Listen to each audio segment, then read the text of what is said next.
Nuevamente, buenas tardes a todos ustedes, hermanos. Vamos a aprovechar nuestro tiempo. El tema que quiero compartir con ustedes es un tema que me parece bastante importante, interesante, aunque también tengo que reconocer que no es un tema central en las Escrituras. Hace varios años atrás, cuando estaba preparando una serie de enseñanzas sobre la administración del dinero, sobre el dinero, leí un libro de John MacArthur titulado ¿A quién pertenece el dinero? Y en ese libro MacArthur afirmaba con algunos números que la Biblia habla más acerca de la administración del dinero que del cielo y del infierno. Así que el tema que voy a tratar ahora no es un tema central, no es un tema fundamental en las Escrituras, pero no por eso deja de ser importante, y me temo que a veces también genera bastante controversia en el entendimiento de este tema. Estoy consciente que todos los que estamos aquí hemos crecido con una idea del infierno como la idea de que es un lugar de tormento eterno donde la gente que muere sin Cristo va a permanecer ahí por el resto de la eternidad. Creo que esa es la enseñanza que todos nosotros hemos recibido. Yo vengo de una iglesia donde aprendí eso, donde vengo de un seminario donde me enseñaron lo mismo, de leer libros con esa misma postura. Pero lo que le voy a compartir ahora no es la reflexión de una semana, no es algo que se me ocurrió esta mañana, es algo que por lo menos desde hace unos 10 años atrás he venido estudiando.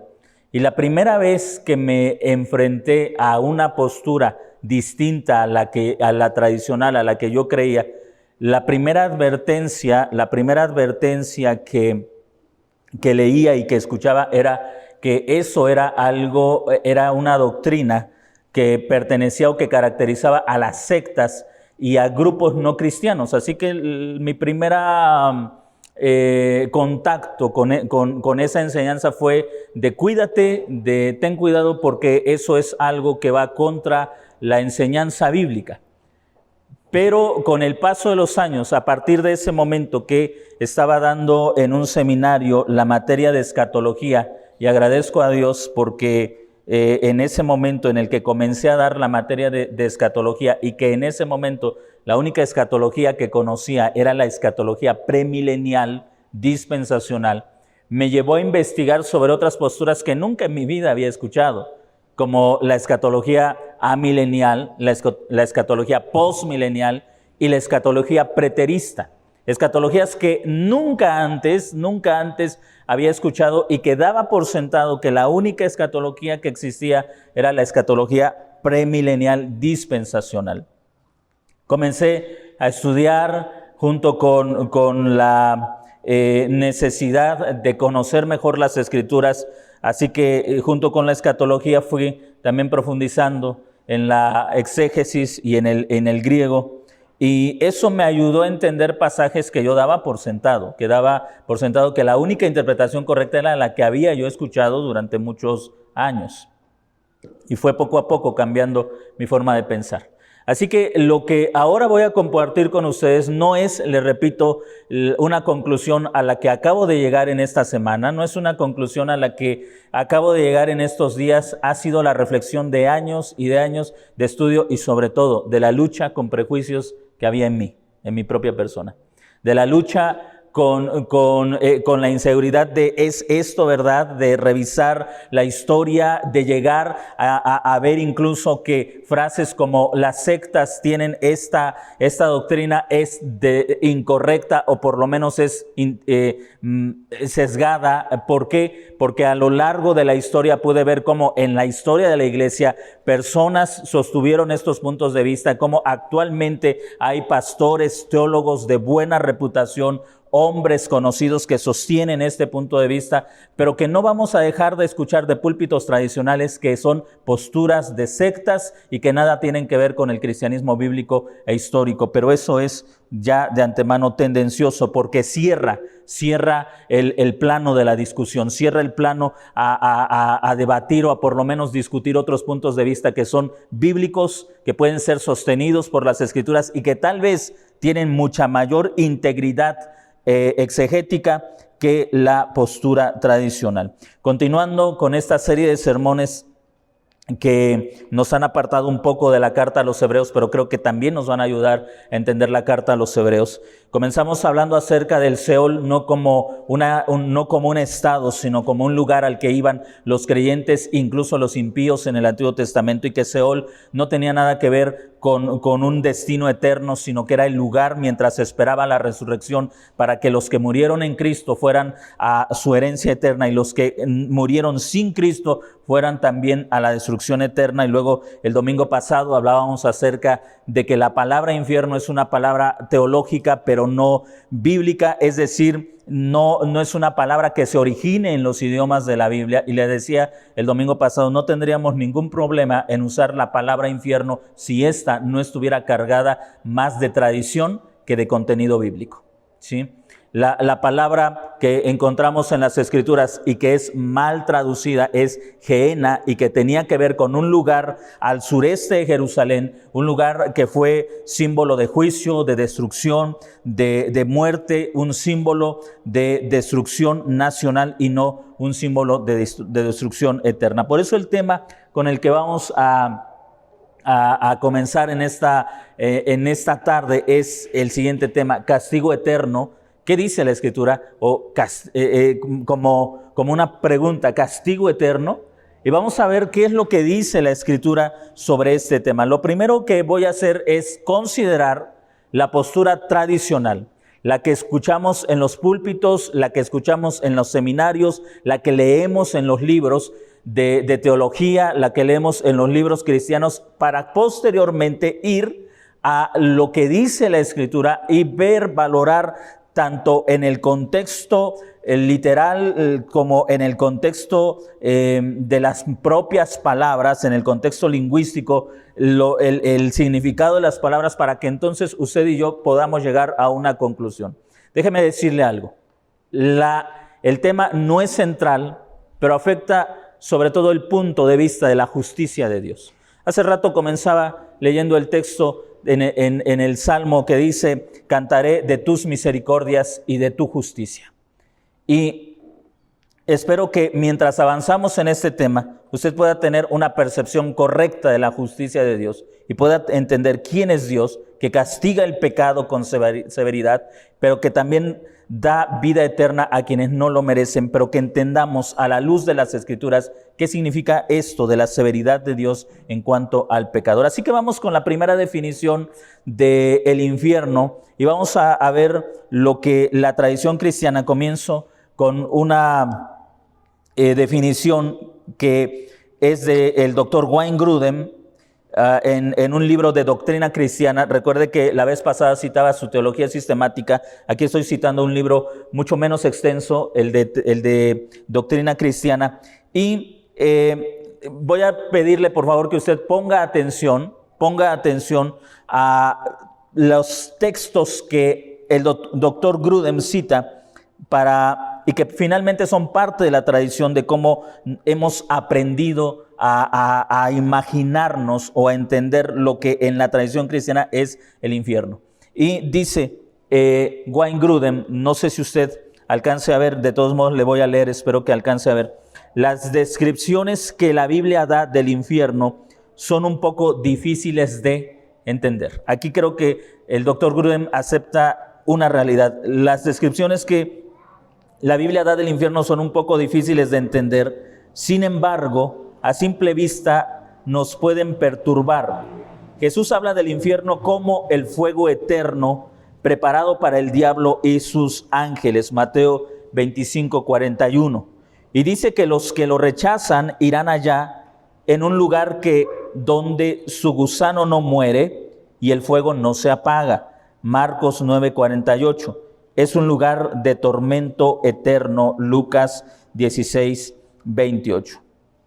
Comenzando, o de paso debe usted saber que la Biblia en los textos aquí citados no usa la palabra infierno. Nuestras traducciones sí, pero los textos griegos, el texto, hay variantes textuales. Por ejemplo, está el texto occidental y está el texto bizantino, de donde se toman como base para las traducciones. Los dos textos son griegos, hay muchas copias que pertenecen a estos dos grupos, pero usted puede revisar los textos alejandrinos y los textos occidentales o bizantinos y no va a encontrar en ninguno de esos textos, va a encontrar muchas variantes, pero en ninguno de estos textos griegos usted va a encontrar la palabra infierno, ni su equivalente. La palabra que vamos a encontrar va a ser 7 veces en los evangelios, 5 veces en los evangelios va a ser la palabra Gehenna, que se traduce como infierno. Una vez en la carta del apóstol Santiago, una palabra que se traduce como infierno, que es Gehenna. Y una vez en la segunda carta del apóstol Pedro, que se traduce como infierno, pero la palabra griega es tártaro. Así que vamos a encontrar 5 veces en los evangelios la palabra Gehenna, una vez Gehenna en la carta de Santiago y una vez en la segunda de Pedro la palabra tártaro, y ninguna de estas veces tiene que ver con el infierno como nos lo presenta o nos lo describe en la tradición cristiana. Así que Jesús no está hablando del infierno, Jesús está hablando del Gehenna. El infierno en la tradición cristiana, decía el pastor Sugel Michelén, y aquí, como siempre lo he hecho, el pastor Sugel Michelén es un hombre que me parece que edifica mucho con sus predicaciones, pero en el tema del infierno no estamos de acuerdo con él. Él decía, no sabemos en dónde está el infierno. Los creyentes pensaban que el cielo estaba arriba, que el infierno estaba abajo. Hoy nosotros sabemos que esa es una declaración sin fundamento, porque pues en el universo no hay ni arriba ni abajo. Pero cada vez que Jesús habla del Gehenna, le está dando una ubicación geográfica. Está diciendo que es un valle sobre o cerca de Jerusalén, donde eran quemados los cuerpos de los muertos. Y si Gehenna e infierno es lo mismo, entonces deberíamos decir que sí sabemos dónde está el infierno. No sé si está siguiendo mi argumento, ¿sí? Si Gehenna y el infierno son exactamente lo mismo, entonces la declaración no sabemos dónde está el infierno carece de fundamento. Porque Jesús se estaba refiriendo a un lugar físico que los judíos conocían perfectamente. Y si el infierno y el Gehenna son exactamente lo mismo, entonces el infierno está al sureste de Jerusalén y pueden ustedes visitarlo. De lo contrario, entonces la declaración no sabemos dónde está el infierno carece de fundamento. Porque Jesús señaló enfáticamente y señaló correctamente el lugar del infierno. Continuando con lo que Wayne Grudem enseña, dice, Juan nos dice que es un lugar donde los que rechazan a Jesús juntamente con el diablo y sus ángeles beberán también el vino del furor de Dios, que en la copa de su ira está puro, no diluido. Serán atormentados con fuego y azufre en presencia de los santos ángeles y del Cordero. Apocalipsis 14:10. El humo de ese tormento sube por los siglos de los siglos, no habrá descanso ni de día ni de noche. Ahora está citando partes de las Escrituras que después vamos a ver cómo se usan en el Antiguo Testamento. Ahora vamos con otra afirmación. También John Piper es un excelente predicador. Yo he aprendido, me gustan algunos libros del Dr. Piper, me gustan algunas de sus predicaciones. Y el Dr. Piper dice en un sermón titulado Eco y insuficiencia, me parece, del infierno. Él predicó este sermón a su iglesia. Y la preocupación del pastor Piper es que él en una parte de su sermón decía que le preocupa ver cómo muchos teólogos, buenos teólogos cristianos, hombres de fe, están abandonando la idea del infierno. Así que él tiene el propósito de enseñar a la congregación por qué la iglesia debe seguir creyendo en el infierno, por esa preocupación que él ve que dentro del cristianismo muchos maestros, pastores y teólogos de buena reputación bíblica están abandonando la enseñanza del infierno. Y él en ese sermón escribe lo siguiente para su iglesia: según la creencia, y observe las palabras, bíblica e histórica. Así que vamos a probar si la creencia del infierno es bíblica e histórica. Él está afirmando que según la creencia bíblica histórica sobre el tema del infierno es el sufrimiento eterno. Énfasis del autor, pero ahí está esto, sufrimiento eterno. Ahora vamos a ver si realmente la Biblia enseña de un sufrimiento eterno. Ambas palabras son bíblicas e importantes. Eterno, el infierno es para siempre y nunca tendrá fin, y sufrimiento. En esta condición eterna, las personas están en un tormento consciente. John Piper en la predicación de Ecos del Infierno. Y continúa en esta exposición. Él dice: no he conocido de ninguna persona que haya exagerado los horrores del infierno. Escasamente podemos sobrepasar las imágenes que Jesús utilizó. Lloro y crujir de dientes, donde el gusano no muere, Marcos 9:48. Fuego inextinguible, Mateo 3:12 y Marcos 9:23. Fuego eterno, Mateo 25:41. El infierno de fuego, Mateo 18:9. Castigo eterno, Mateo 25:46. Y agonía en la llama, Lucas 16:24. Ahí tenemos entonces los argumentos de Piper y de Grudem, que si usted se da cuenta son exactamente los mismos. Esa es la posición tradicional del infierno. El infierno entonces es el lugar del fuego que no se extingue, del gusano que no muere, del tormento constante, permanente y consciente. Y usan textos para respaldarlos. Ahora nosotros vamos a ir a cada uno de esos textos y vamos a ver el contexto en el Antiguo Testamento para entonces ver si la interpretación que se nos está dando sobre esto es correcta y finalmente nosotros podamos llegar a una conclusión. Hasta aquí creo que todos nosotros, sin importar si usted viene del catolicismo romano o si viene de una iglesia carismática o pentecostal o metodista o bautista, sin importar, este es el concepto del infierno en toda la cristiandad.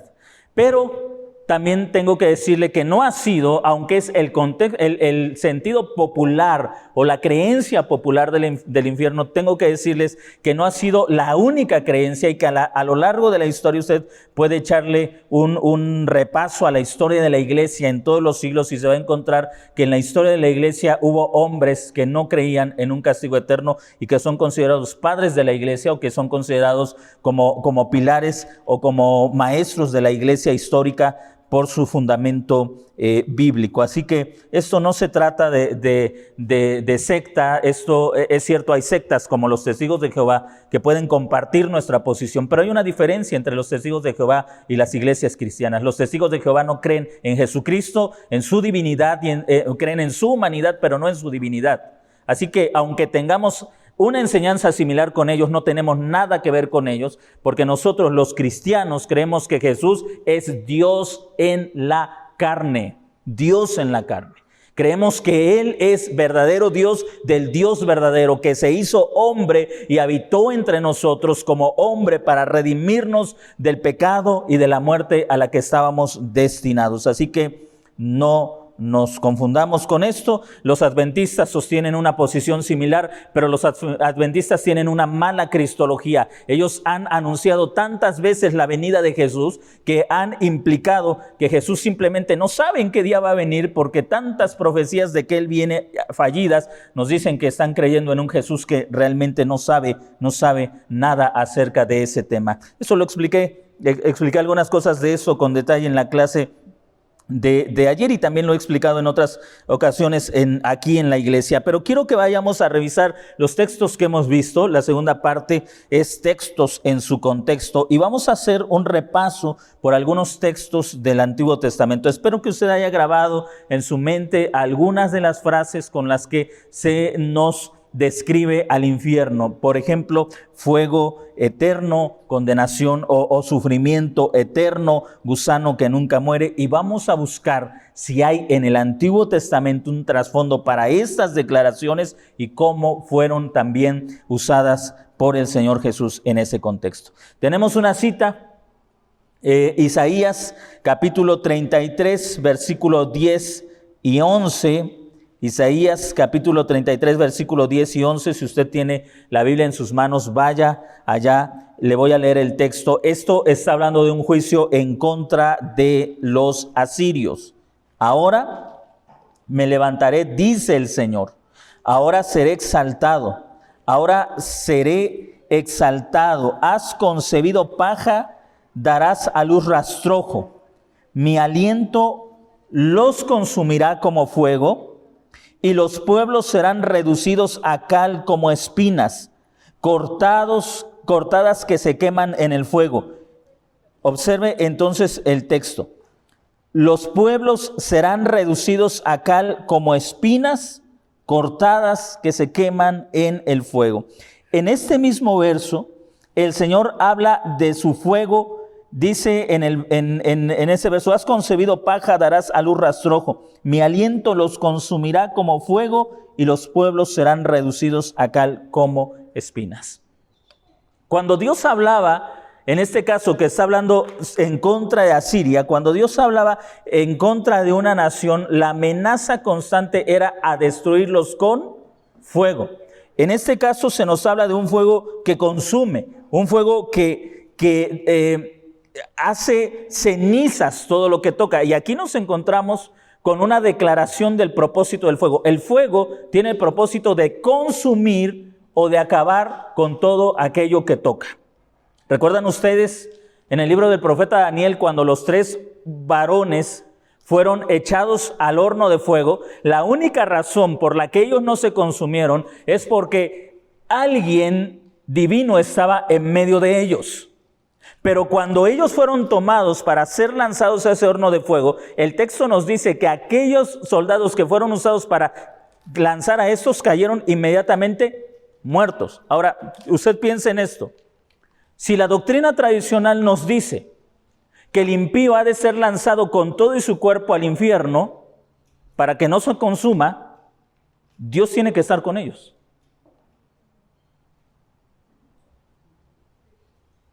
O de otra manera tendría que haber un cambio en su cuerpo.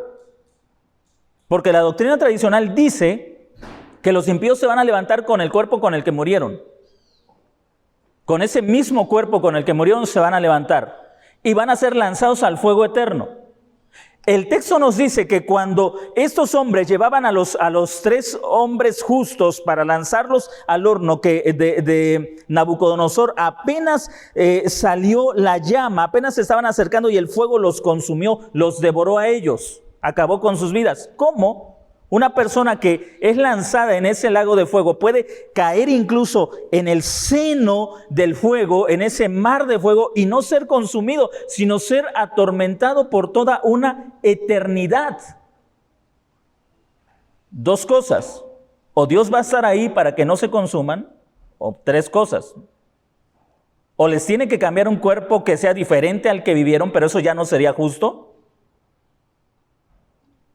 Porque la Biblia nos habla de la justicia de Dios. La sangre de machos cabríos no puede redimir al hombre, porque fue un hombre el que pecó, así que tenía que ser un hombre que participara de carne y sangre para redimirnos. ¿Vamos bien ahí? Pero si Dios le tiene que cambiar el cuerpo a los impíos para que soporten el fuego, eso ya no es justo, porque el impío podría decir: yo pequé no con este tipo de cuerpo, porque me castigas en un cuerpo en el que yo no habité. No sé si está entendiendo mi argumento. Así que tendría que haber un tipo de cambio de cuerpo de ellos para que ellos soporten una eternidad consumiéndose en el fuego. O tercero, tendrían que estar siendo destruidos y resucitados, destruidos y resucitados, destruidos y resucitados, sin cuerpo y con cuerpo, sin cuerpo y con cuerpo, y ahora sin cuerpo y ahora con cuerpo, sin cuerpo y ahora con cuerpo. Es decir, la misma lógica nos hace entender que la doctrina tradicional del infierno falla en algunos aspectos que la Escritura nos dice con mucha claridad. Dios utilizó el fuego para destruir a los hombres, convirtiéndolos en cenizas, mostrándonos que el poder y la capacidad del fuego, es la destrucción del cuerpo de aquellos que son tocados por el fuego. Ahí tenemos el texto y también un comentario sobre este texto. Un estudio cuidadoso de los profetas del Antiguo Testamento muestra que estas expresiones de que los asirios fueron consumidos por el fuego y reducidos a cal son expresiones de juicio nacional sobre esta nación. Esas expresiones son similares a la declaración de Jesús en Lucas 12:49, que vino a enviar fuego a la tierra de Israel. Esta es también la base del Antiguo Testamento para la declaración de Jesús a los judíos en Juan capítulo 15, versículo 6. Vaya conmigo a Lucas capítulo 12, verso 49 y Juan capítulo 15, versículo 6. Si usted tiene la lectura, le voy a pedir por favor que la lea. Fuego vine a echar en la tierra. ¿Qué quiero si ya se ha encendido? Fuego vengo a echar en la tierra. Ahora observe. Jesús está hablando de un juicio que iba a caer sobre ellos y es específico, vengo a echar fuego en la tierra. Así que cada vez que encontramos el fuego está sitiado o está ubicado en un lugar en la tierra, es decir, el piso, el suelo que ellos estaban pisando. Entonces tendríamos que llegar a una conclusión, el infierno está en la tierra.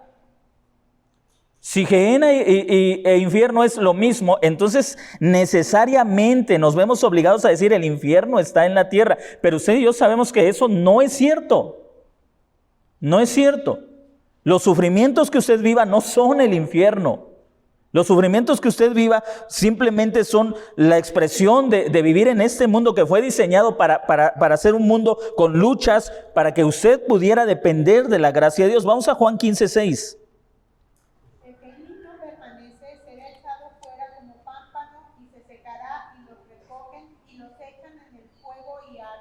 Los echan en el fuego y arden. Ahora, note usted cómo el lenguaje es metafórico. Jesús está comparando a sus discípulos con las ramas de un árbol que es desgajado y echado fuera.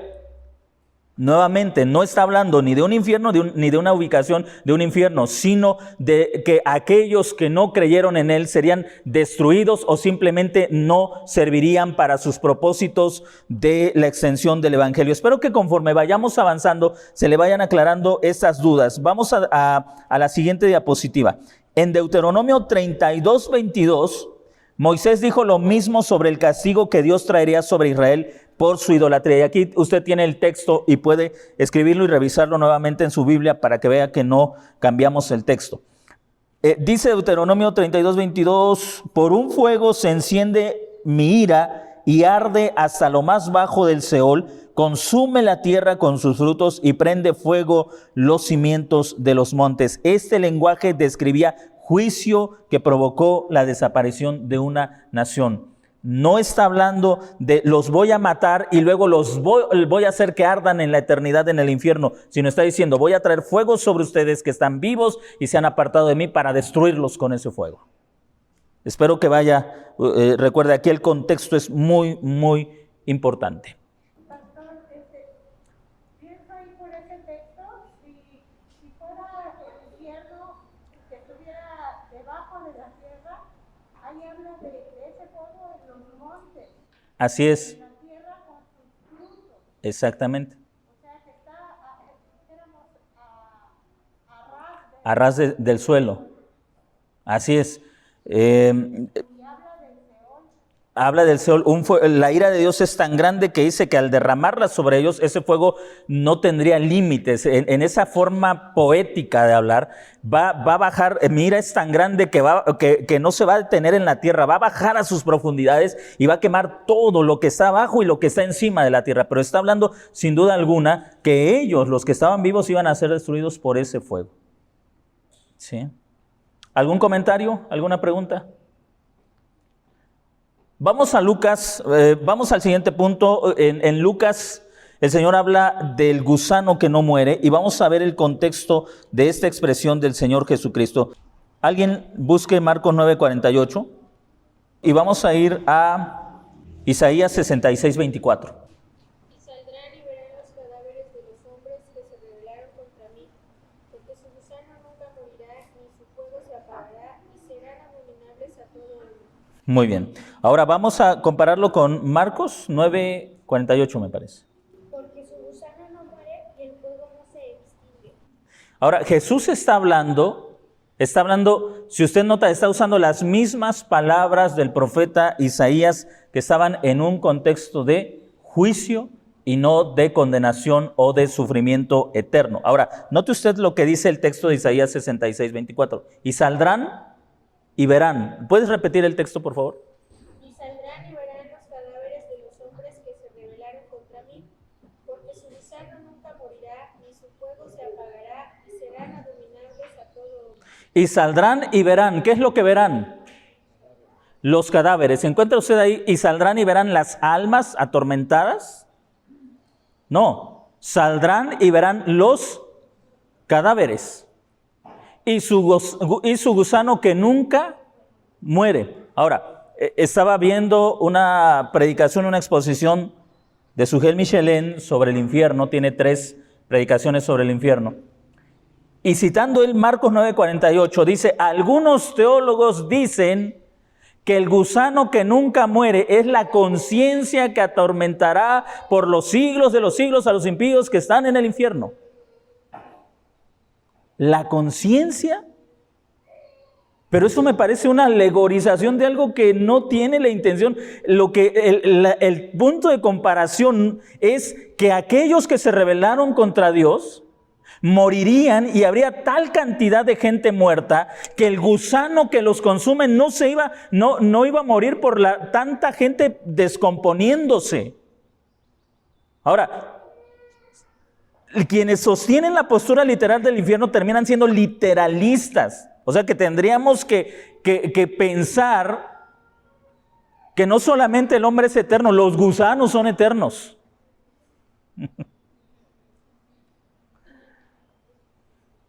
Porque los gusanos en el infierno no mueren. Entonces no solamente Dios es eterno, el hombre es eterno y los gusanos son eternos. ¿Se da cuenta de cómo esta postura contradice la verdad de las Escrituras? Que al único que le pertenece la inmortalidad es a Dios, a Él sea la gloria por los siglos, al único Dios inmortal, al único al que le pertenece la inmortalidad es a Dios, no al hombre y mucho menos a los gusanos.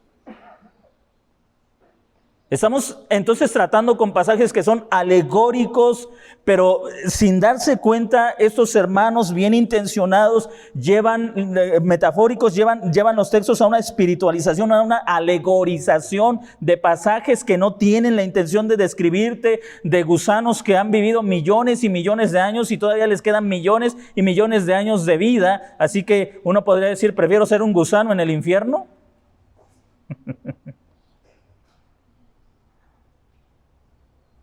Pero no, el texto no está hablando de eso. Regresamos a Isaías 66:24. Saldrán y verán cuerpos muertos, no almas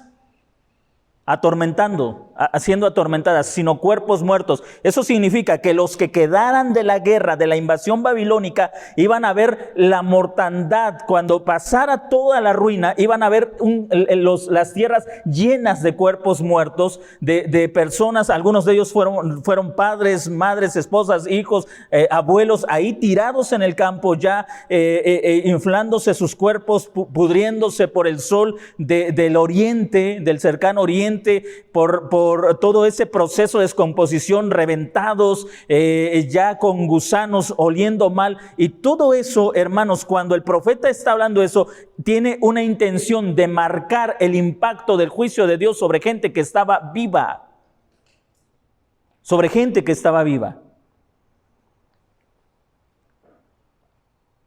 Entonces, cuando Jesús recurre a esa misma cita, si usted lee el contexto de Marcos capítulo 9, se va a dar cuenta que hay un contexto de juicio nacional y los está advirtiendo con algo que ellos ya habían visto. Ustedes que no creen en mí van a ser destruidos como sus antepasados. Y así como ustedes recuerdan que ellos murieron en desgracia, en deshonra, en vejación, siendo una muerte tan vergonzosa, porque alguien que no podía ser enterrado era alguien que moría en vergüenza. Eso lo dice la ley. Alguien que moría bajo maldición. Por ejemplo, cuando la ley habla acerca de un hombre que no había guardado la ley, que había blasfemado en contra de Dios, la sentencia era: morirá colgado y no sepultarán su cuerpo. Así que no ser sepultado era una señal de haber muerto bajo la más increíble maldición de Dios. Y el Señor Jesús estaba advirtiendo a sus discípulos: si ustedes no creen en mí y se arrepienten, van a morir en la más vil indignación. Y no van a ser sepultados. Y los que sobrevivan los van a ver y se van a avergonzar de ustedes. Ahí, entre esos muertos, hubo príncipes del pueblo de Israel. Esta gente acostumbrada a la admiración, al buen trato. Imagínense ahora ahí el cuerpo de uno de esos príncipes, de uno de esos sacerdotes, de uno de esos hombres importantes en la nación de Israel, pudriéndose en medio de la calle. Y por mucha honra que se le diera cuando estaba vivo, los vivos ahora lo esquivaban, no querían pasar junto a esos cuerpos. Habían muerto bajo la maldición de Dios. Jesús está hablando como hebreo, está hablando como judío. Así que no se nos está hablando de que en el infierno hay gusanos inmortales. Se nos está hablando de que la nación de Israel, que no se arrepintió, que los israelitas que no creyeron en Jesús morirían, y sería tal la mortandad y tal la putrefacción que los gusanos serían inextinguibles.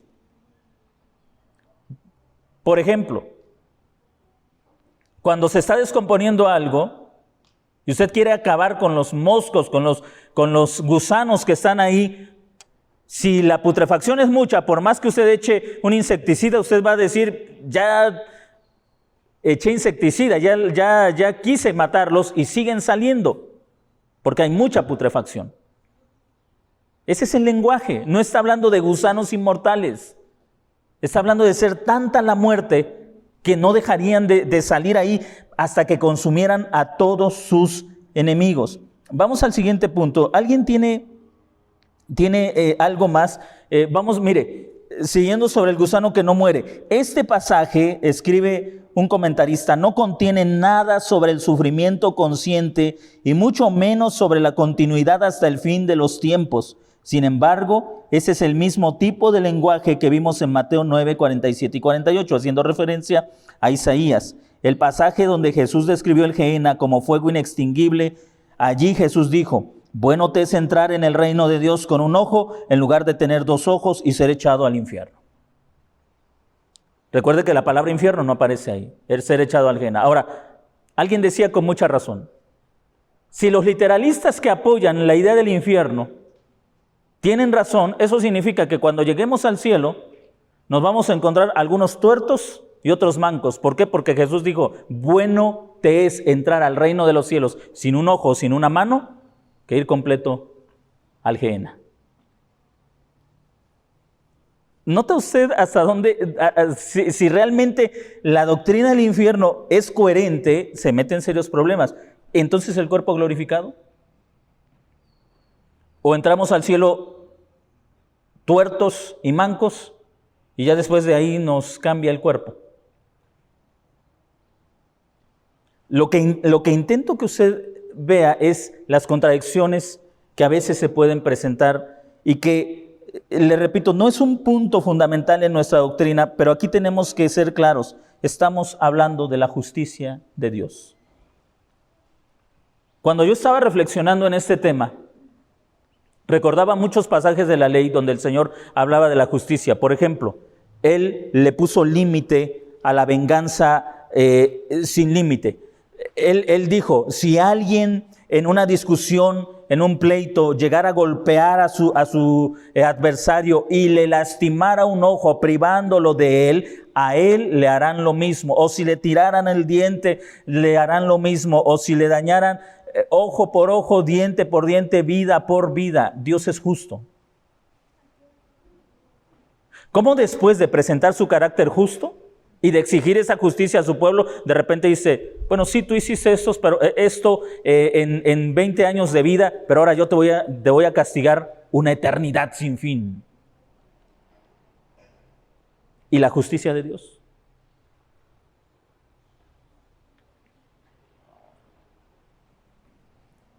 Dios es justo y ha de darle a cada uno según su obra.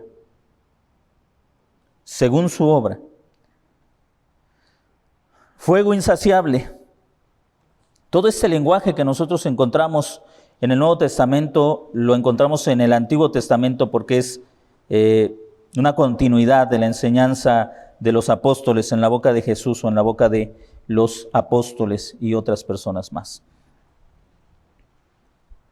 De la misma manera, cuando Juan el Bautista y Jesús hablaron del fuego inextinguible, los judíos nunca habían escuchado tal lenguaje usado de otra cosa que no fuera un juicio nacional. Por ejemplo, Ezequiel 20, 47 y 48, Dios prometió juicio nacional sobre Israel y encontramos estas palabras: oíd la palabra del Señor, así dice el Señor Dios, he aquí, estoy a punto de encender un fuego en ti que consumirá todo árbol verde en ti, así como todo árbol seco, la llama ardiente no se apagará y toda la superficie de sur a norte se quemará por ella.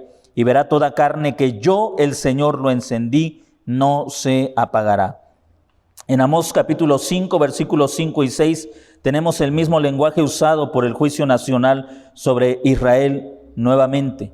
Dios había prometido un juicio similar sobre el reino del norte a manos de los asirios que se cumplió en el 722 antes de Cristo. Buscad al Señor para que vivas, no sea que estalle como un fuego, oh casa de José, y se consuma sin que nadie lo apague en Betel. Cada referencia al fuego o cada advertencia en contra del fuego es a gente que está viva y que corre el riesgo de morir bajo ese fuego, no pasar una eternidad bajo ese fuego. Quiero detenerme aquí para darles lugar a ustedes, para darles tiempo de asimilar esto. Y le repito, antes de que usted crea lo que yo le estoy diciendo o que lo rechace, porque tal vez algunos de ustedes están pensando, ¿cómo que no hay infierno? ¿Cómo que la gente no va a arder la eternidad? Si eso es lo que me han enseñado, eso es lo que he aprendido. Y aunque yo no me voy a ir allá porque creo en el Señor, a mí me importa que sí exista el infierno.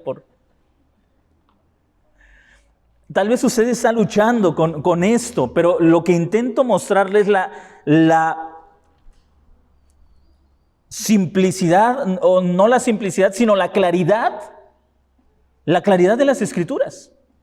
La manera tan clara en que Jesús utilizaba pasajes del Antiguo Testamento sin darle una interpretación diferente a la que ellos estaban acostumbrados. Cuando Jesús se encontraba con una interpretación equivocada, Jesús corregía esas malas interpretaciones. Por ejemplo, en el Sermón del Monte, ¿cuántas veces Jesús no repitió, oíste que fue dicho, pero yo les digo? Es decir, voy a corregir su mala enseñanza. Ahora, si hubiera un castigo eterno que los judíos no conocían, era el tiempo para que Jesús dijera, oyeron que fue dicho esto, pero yo les digo.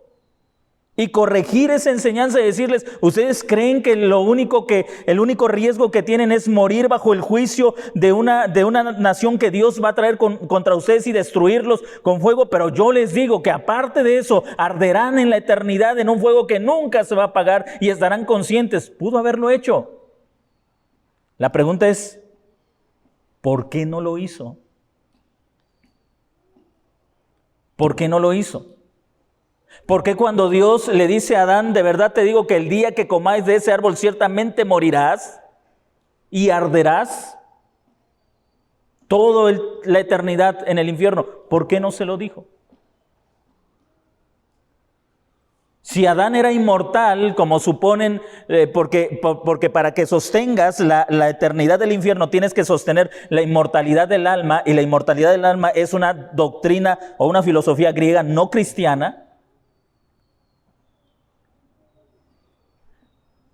Tienes que replantear pasajes como Génesis capítulo 3, cuando el Señor dice, pondré guardas en el jardín, no sea que el hombre vaya, extienda su mano y coma del árbol de la vida y viva para siempre. Así que usted ahí tiene una afirmación: el hombre va a vivir para siempre como recompensa de la gracia de Dios, pero no fue creado inmortal. Polvo eres y al polvo volverás. La inmortalidad es recompensa de la gracia de Dios a nosotros, que de otra manera habríamos muerto en nuestros delitos y pecados. Pero nunca se aterroriza a nadie en el Antiguo Testamento con la idea del infierno. Vamos a continuar. Espero que usted vaya asimilando la enseñanza, y antes de tomar cualquier decisión usted pueda revisar la Escritura con detenimiento, con cuidado. Cuando usted regrese a casa, lea los pasajes, trate de meditar en su contexto y entonces usted tome una decisión sobre esto. Y más adelante quiero llegar a una conclusión del tema. Fuego que no se apaga. Ya vimos el fuego insaciable, vamos a la siguiente diapositiva. Fuego que no se apaga. Lo mismo ocurre en esta expresión. En Jeremías 4:4, Jeremías lo usó para referirse a la destrucción de Jerusalén. En Jeremías 21:12 lo usó para describir la destrucción de la casa de David. En Amós 5:5-6, Amós lo usó de la destrucción de Jerusalén. En Segundo de Reyes 22:17 se usa para la destrucción de Judá. En Isaías 34:10, Isaías lo usó para la destrucción de Edom. En Isaías 66:24 lo usó de la destrucción de los enemigos del pueblo del Mesías. Vean también Jeremías 7:20, 17:27, donde Jeremías lo usó de la destrucción de Judá, y Ezequiel 20, 47 y 48, donde Ezequiel habló de la destrucción de Jerusalén por parte de Dios. Vaya usted a estas citas y note cómo cada cita está relacionada con un juicio nacional mientras la gente está con vida. Poco a poco voy a ir explicando, más bien espero que poco a poco usted vaya entendiendo estos puntos. Una de las razones por las que a veces nos cuesta entender algo es porque ya tenemos un concepto. Nosotros hemos creído mucho en la inmortalidad del alma. Te lo enseñan incluso hasta en la escuela. Si estás en la preparatoria y ves algo de filosofía, te van a enseñar sobre la inmortalidad del alma. Nuestra propia cultura piensa en la inmortalidad del alma. Hace rato venía platicando con mi esposa acerca de nuestra cultura o de la cultura prehispánica, que creía que el xoloescuintle, el perro criollo de nuestra tierra, era un acompañante para la otra vida. Así que las culturas creen en la inmortalidad del alma. Pero ¿qué es lo que dice la Escritura?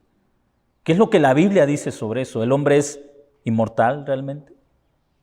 Cuando la Escritura nos dice que la vida eterna a todo aquel que cree, dice Jesús, no se pierda, sino que tenga vida eterna. La inmortalidad es el resultado de la gracia de Dios. Humo que asciende. Isaías usó este lenguaje de juicio nacional contra Edom. Isaías 34:10. No se apagará, observe, no se apagará ni de noche ni de día, su humo subirá para siempre, de generación en generación será asolada, nadie pasará por ella para siempre jamás. Ahora, estos textos los usan para hablar de la eternidad del infierno. Tendríamos que decir algo: el infierno puede ser transitado, o por lo menos puedes saber dónde está. Porque dice que la gente viva no pasará por ella. Sabes dónde está, pero no puedes pasar por ella porque su fuego arde de día y de noche. Aquí está hablando de la destrucción total de Edom. Cuando Dios decidió destruir a Edom, dice, nadie más volverá a reedificar esta ciudad. Nadie más volverá a construirla. Arderá para siempre. Estamos entendiendo el lenguaje de los profetas. Ellos no están hablando de una continuidad sin fin, sino más bien arderá para siempre. Es decir, hasta que sea totalmente borrada de la tierra, va a arder Edom y nadie más la va a volver a reconstruir. Si usted conoce un poco de historia, se dará cuenta que Edom no ha sido reconstruida ni volverá a ser construida. Hermanos, ¿tienen alguna pregunta?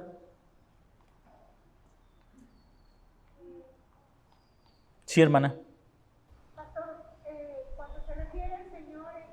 que más te van a entrar al reino tuerto o manco, pues nosotros estamos aquí en la tierra y entramos al reino. No se está refiriendo al cielo. al cielo. Así es. Así es. No se está refiriendo al cielo, está refiriéndose a la llegada del nuevo pacto, a estar en ese nuevo pacto. Así es. ¿Alguna pregunta, hermanos?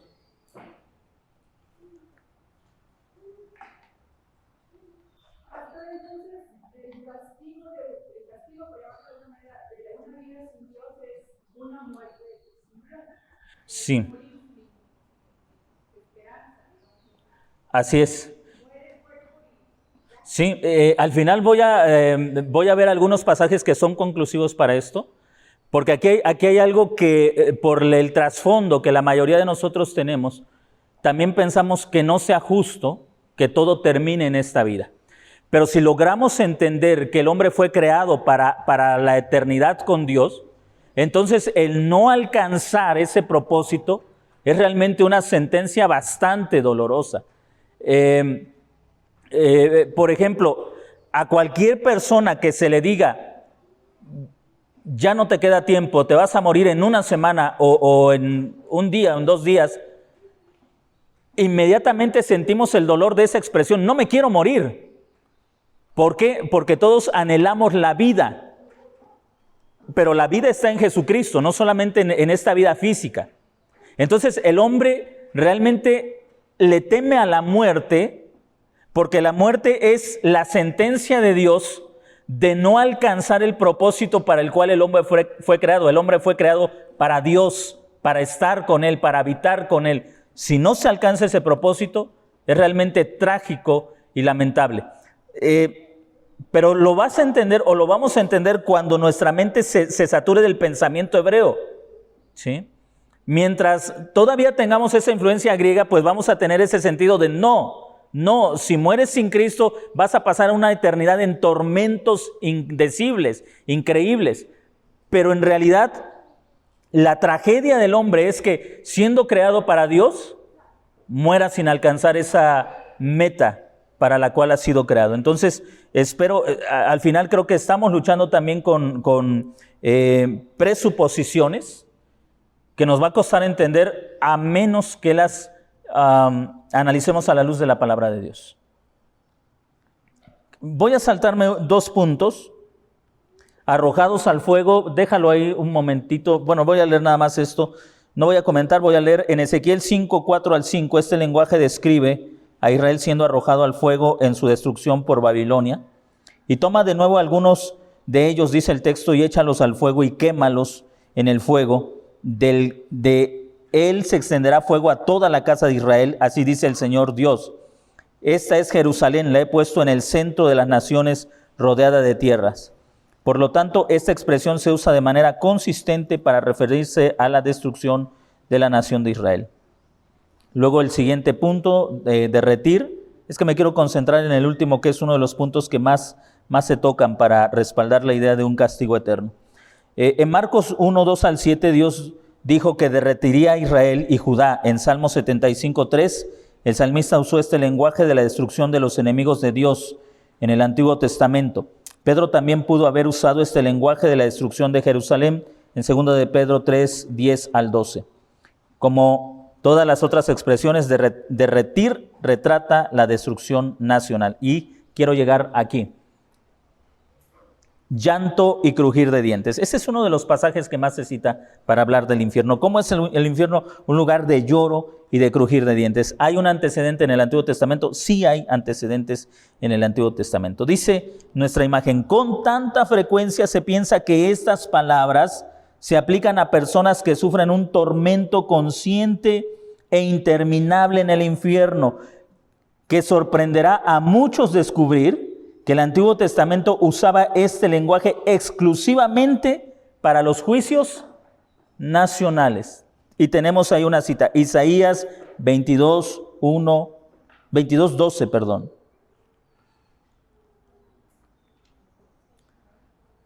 Por tanto, en aquel día, el Señor Dios de los ejércitos os llamó a llorar, a lamentar, a afeitarse la cabeza y a vestirse de cilicio. Hay muchos pasajes en el Antiguo Testamento que hablan del lloro como un dolor por haber sido rechazados por Dios.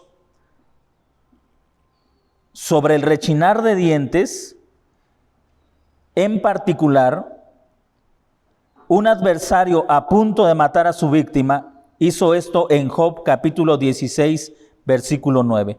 Busquen Job 16, 9. Lamentaciones 2, 16.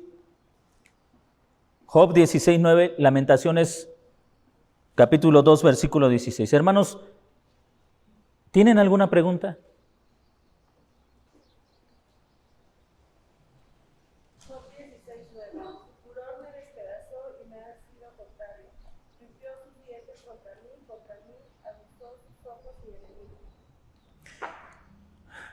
¿Con qué se relaciona el rechinar de dientes? Sufrimiento. Bueno, vamos a Lamentaciones a ver si observen las palabras que está utilizando Job y vamos a ver lo que dice Lamentaciones. Todos sus enemigos han abierto la boca contra ti. Silbaron y rechinaron los dientes, diciendo, la hemos arrasado. Este es el día que esperábamos. Lo hemos conseguido y lo estamos viendo. Otra vez, rechinar de dientes. El rechinar de dientes en el Antiguo Testamento está relacionado con gente bastante enojada, ¿sí? En el texto del Nuevo Testamento, cuando Jesús dice, láncenlos a las tinieblas de fuera, donde es el lloro y el crujir de dientes, está hablando de la experiencia de la nación de Israel después de ser rechazada por Dios como el pueblo de su pacto. Unos lloraron porque viendo al Mesías no creyeron en él, pero otros se enojaron contra él. A pesar de saber que él era el Mesías, crujieron los dientes, se enojaron con él. El lloro y el crujir de dientes entonces hace referencia no a sufrimientos eternos, sino a la respuesta de los judíos incrédulos hacia el rechazo de Dios. Cuando Jesús estaba hablando de la parábola de la viña, dice, les cuenta esta parábola a los discípulos, a la gente que estaba escuchando, en especial a los fariseos. Un hombre tenía una viña y mandó a sus siervos a ver la viña. Cuando llegaron, los que trabajaban en esa viña, a unos mataron, a otros golpearon, a otros lastimaron. Finalmente, el dueño de la viña dice, enviaré a mi hijo porque tendrán respeto de él y entonces ellos lo tratarán bien. Cuando va el hijo, ellos saben que el heredero de ese reino, de esa viña, está ahí presente y ellos traman algo en contra de él y lo matan. Y Jesús pregunta, ¿qué creen que se debe hacer con estos labradores malvados? Y los fariseos contestan, que se les quite todo lo que tienen, que se les castigue, que se les eche fuera y que se les entregue la viña a alguien que sí rinda los frutos que ella exige. ¿De qué estaban hablando ellos? De una sentencia bajo la ley. Ahora, noten cómo ellos no sabían nada del infierno. Que los manden al infierno y ahí que se pudran para siempre y que sean atormentados por los siglos de los siglos. No lo hace. Ahora, si usted sigue con atención la parábola de la viña, usted va a leer que los fariseos se dieron cuenta que Jesús estaba hablando de ellos y entonces entendieron que ellos mismos se habían sentenciado a una destrucción en ese momento. A una destrucción. El lloro y el crujir de dientes fue cuando Israel fue invadido en el año 70 por el Imperio Romano y entonces algunos lloraron, se lamentaron porque habían rechazado al Mesías, pero era demasiado tarde y otros se enfurecieron en contra de él porque sabían que su ruina había llegado. Pero nuevamente, observe, bueno, creo que ahí nada más tenemos estos textos, usted puede revisarlos. Hay un texto, se me escapa ahorita en qué parte de los evangelios, pero Jesús hablando a los discípulos y a quienes no creían en él, les dijo que en el día del juicio el castigo sería más tolerable para unos que para otros. Y luego Jesús también habla una parábola. ¿Recuerdan ustedes esta parábola del hombre que va lejos a recibir un reino? ¿La recuerdan ustedes? Hay un hombre que tiene que ir a un país muy lejano a recibir un reino y entonces encarga sus posesiones a sus administradores, a sus siervos. Y después de largo tiempo, el hombre regresa de ese reino donde había sido coronado como rey. Y cuando regresa, se da cuenta que algunos de sus administradores no actuaron con justicia. Y entonces este hombre dijo, azótenlos. A unos un determinado número de azotes y a otros azotes. Es decir, quienes fueron impíos o quienes fueron malos, perversos, recibirán más azotes que los que no fueron tan perversos o tan malos. Esta parábola la citaba, está en las Escrituras, la citaba Sugel Michelén y la he escuchado también en otras citas, hablando acerca de un apoyo para el infierno. Decía, ahí está la evidencia del tormento eterno, que van a ser castigados. Pero note usted las palabras de Jesús. Unos fueron azotados mucho y otros poco. ¿Dónde está la eternidad ahí?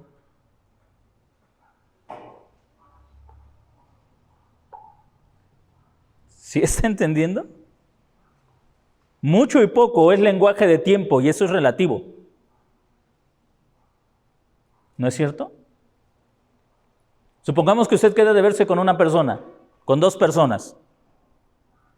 Les dice, nos vemos a las 3 de la tarde. Una llega a las 3 de la tarde y la otra llega a las 5. A uno lo esperó mucho y a otro lo esperó poco. Pero a los dos los esperó una eternidad. No sé si está entendiendo. ¿Cómo ese texto que habla de castigos, que unos recibirán mucho castigo y otros poco castigo, cómo puede ser una base para decir que hay un tormento eterno? Si ese tormento es eterno, entonces tendríamos que decir que el que se le va a castigar poco, tendría en esa eternidad que sufrir poco, muy lento. Y el que se le va a castigar mucho en esa eternidad, pues va a recibir más castigos constantemente. Pero eso es absurdo. Ese mismo texto que utilizan para hablar de un castigo eterno y consciente, entendido en su contexto, es el peor texto que pueden usar, o más bien la peor forma de hacer exégesis, porque los mismos pasajes hablan de algo que es limitado. Que está limitado por el tiempo y por el número de castigos. Quiero concluir con una cita de John Stott. Hace varios años ya que John Stott falleció, que está en la presencia del Señor, que dejó esta tierra para estar con el Señor. Pero si no me equivoco, por allá del 80, de la década de los 80 o de los 90, John Stott abiertamente se pronunció a favor del destruccionismo, o lo que algunos llaman aniquilacionismo, es decir, de que el hombre al morir sin Cristo termina su existencia, no hay condenación eterna. Cuando John Stott se pronunció abiertamente a favor de esta posición que hoy les estoy presentando. Y si usted ha leído algo de John Stott, sabrá la clase de pastor y maestro que fue este hombre en vida. Tiene una serie de hermenéutica que se llama ¿Cómo interpretar las Escrituras? Algo así, que es sin duda alguna una gran enseñanza de cómo debemos leer la Escritura. Tiene una cantidad increíble de libros escribió comentarios sobre Efesios, Romanos, sobre las cartas de Pedro, las cartas de Timoteo. Escribió un libro que se llama La Cruz de Cristo, que expresa una cristología increíble. Este escritor fue pastor de una iglesia anglicana en Europa, no recuerdo exactamente el país, pero dejó un legado para la iglesia cristiana realmente rico, tanto en la teología como en el contenido. Cuando John Stott se pronunció a favor del aniquilacionismo, otros hombres como F.F. Bruce, que también es un erudito cristiano, él ha dicho, creo que el aniquilacionismo debe ser considerado como una interpretación válida dentro del cristianismo, aunque él nunca se pronunció abiertamente a favor del aniquilacionismo. F.F. Bruce también apoyó el destruccionismo, el aniquilacionismo. ¿Por qué le menciono esto? Porque generalmente detrás de los púlpitos nos van a decir, el aniquilacionismo está sostenido por herejes. Pero no es verdad. Nadie puede condenar a F.F. Bruce como un hereje, siendo que es un hombre que ha hecho en la exégesis cristiana lo que muy pocos han hecho, con muchos comentarios exegéticos que valen mucho la pena, o John Stott con toda su trayectoria como un pastor que edificó mucho a la iglesia, y como ellos un gran número de cristianos, hombres con más o menos prominencia, pero todos ellos con una solidez bíblica. A John Stott se le calificó y se le tachó de hereje. De hecho, muchos cristianos, pastores y cristianos decían, oremos porque John Stott se arrepienta de esas herejías y vuelva al camino del Señor. Por lo que tengo entendido, él nunca se retractó porque creo que tenía buenas bases bíblicas. Y a menos que estos hermanos crean que la salvación dependa de tu posición del infierno, entonces John Stott se equivocó y está ardiendo en el infierno. Pero gracias a Dios que la salvación no depende de tu posición del infierno. Depende de tu fe en Jesús. Así que es muy seguro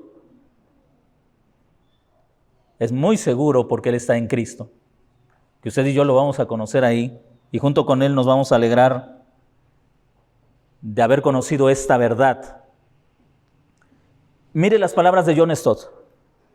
El fuego en sí es calificado como eterno y que no se apaga, pero sería muy raro si lo que es arrojado en él resultara indestructible.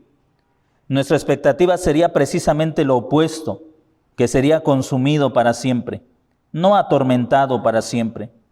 De ahí que es el humo evidencia de que el fuego ha hecho su obra, lo que sube para siempre jamás. Y está explicando Apocalipsis capítulo 14, versículo 11. Lo que estos eruditos dicen es que cuando el impío muere, inmediatamente al estar en la presencia de Dios, puede entender lo que aquí no entendió, que fue creado para disfrutar a Dios, pero que en su incredulidad rechazó esa gracia. Ahora es sentenciado a la destrucción eterna. El fuego está ahí, no para que ese impío arda para siempre, sino para borrarlo, para borrar completamente su existencia. Al ser lanzado entonces, como dice la Escritura, y las llamas tocan la existencia de esa vida, la desintegran para siempre, no dejando rastro de los enemigos de Dios. Como la Escritura dice, nunca más sabrás de tus enemigos, los buscarás y no los hallarás. ¿Dónde están los enemigos de la iglesia? Bueno, Hitler está ardiendo por toda la eternidad. Nunca más sabrás de ellos. Nunca más. Los buscarás y no habrá lugar donde los encuentres, porque su memoria y toda su existencia habrán sido borrados eternamente y para siempre. ¿Por qué se le llama condenación eterna? Porque una vez que la sentencia es dada, no hay vuelta atrás.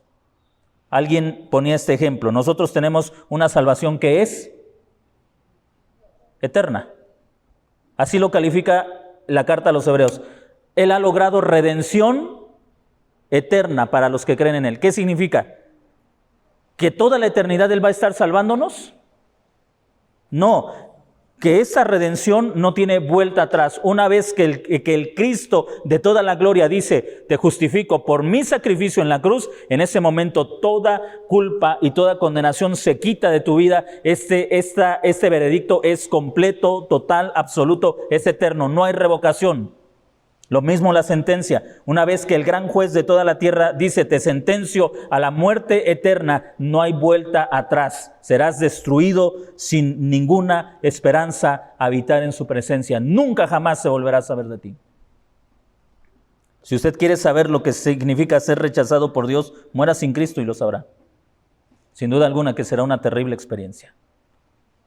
Si usted lee el Antiguo Testamento, se va a dar cuenta que la esperanza de todos los creyentes en el Antiguo Testamento era que Dios destruyera para siempre a sus enemigos. Usted nunca va a encontrar un texto donde Asaf o David o alguno de los santos del Antiguo Testamento diga: Señor, destrúyelos en el infierno, que ahí vivan para siempre y que su tormento no acabe. Más bien, ellos siempre decían: destrúyelos, que nunca más sepamos de ellos, que nunca más tengamos memoria de su existencia, que nunca más estén presentes en nuestras vidas. Pero nunca va a encontrar usted la idea del infierno.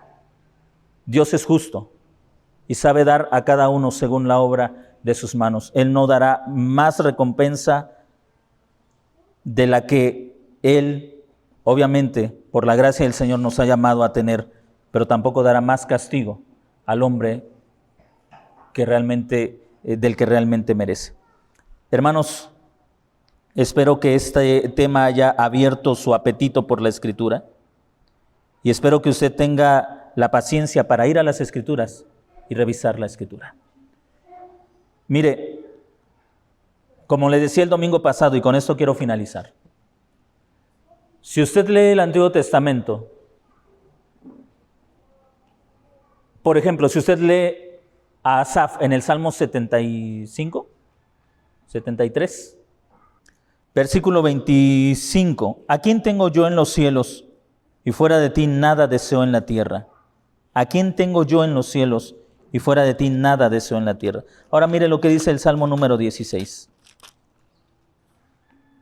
Versículo 11. Me mostrarás las sendas de la vida. En tu presencia hay plenitud de gozo. Delicias a tu diestra para siempre. Si usted viene a la congregación, si usted dice: yo voy a la iglesia porque no quiero irme al infierno, usted no conoce el cristianismo. El cristianismo es un llamado no a huir del dolor, sino a disfrutar de Dios.